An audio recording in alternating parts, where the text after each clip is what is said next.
கடலூர் மாவட்டம் கமாபுரம் அருகே கத்தாழி கிராமத்தில் வேன் ஓட்டுநர் பன்னீர்செல்வம் என்பவர் சில ஆண்டுகளுக்கு முன்பு தன்னுடைய வேனை அடமானம் வைத்து 8.86 லட்சம் ரூபாய் தனியார் நிதி நிறுவனத்தில் கடனாக பெற்றார். தவணை சரியாக செலுத்தி வந்த நிலையில் கொரோனா காலகட்டத்தில் சில தவணைகள் கட்ட முடியாமல் காலதாமதம் ஏற்பட்டது.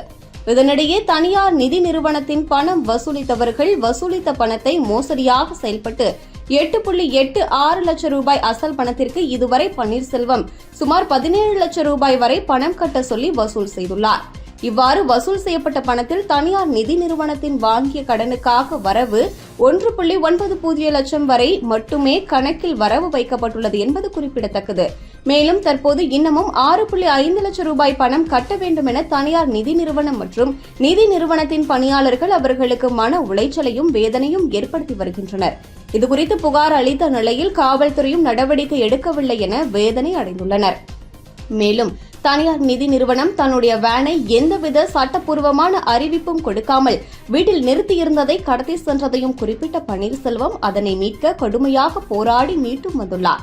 தற்போது தொடர்ந்து பல வடிவங்களில் நிதி நிறுவனத்தின் மூலம் டார்ச்சர் கொடுக்கப்பட்டு வருவதால் பன்னீர்செல்வத்தின் மனைவி சுந்தரி ஆகியோர் என்ன செய்வதென்று தெரியாமல் கலங்கி போய் உள்ளனர். மேலும் பன்னீர்செல்வத்தின் வங்கிக் கணக்கில் மர்மமான முறையில் லட்சக்கணக்கில் பணம் வரவு வைக்கப்பட்டு திரும்ப எடுக்கப்படுகிறது எனவும் குறிப்பிடும் பாதிக்கப்பட்ட பன்னீர்செல்வம் தனக்கு தனியார் நிதி நிறுவனத்திலிருந்து விடுதலை வேண்டும், தன்னை காப்பாற்ற வேண்டும் என கதறி வருகிறார்.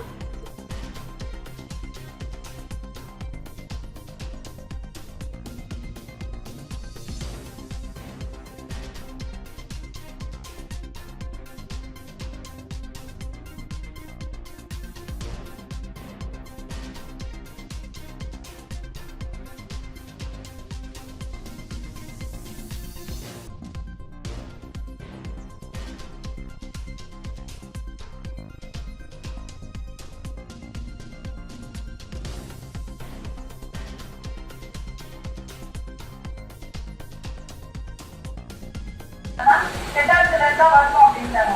நாங்க என்ன பண்ணோம், கோயம்புத்தூர் புகழ் இருக்கானா, புகழை விட்டு புகழ் இந்த மாதிரி வண்டி வண்டி வேகமாடிச்சு 8 நாள் ஆயிடுச்சு. ஸ்டேட்மெண்ட் வரலாங்க. என்னதான் லெவலில் பணத்தை ரெடி பண்ணி கட்டிட்டு நம்ம வெளியே வந்துருவோம். வாங்குறது 8.5 இன்னும் 10.5 கன்ஃபார்ம் செட்டில்மெண்ட் ஃபிகர் வந்து செட்டில்மெண்ட் ஃபிகர்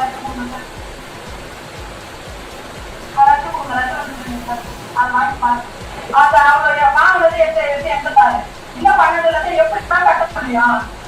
இதுல போய் திரும்பியும் 70,000 80,000 வரலாற்று 30,000 40,000 அப்ப நாளைக்கு நீ கேட்டா கூட 40,000 தான் இதுதான் அப்படியே மாத்தி வேணாம்.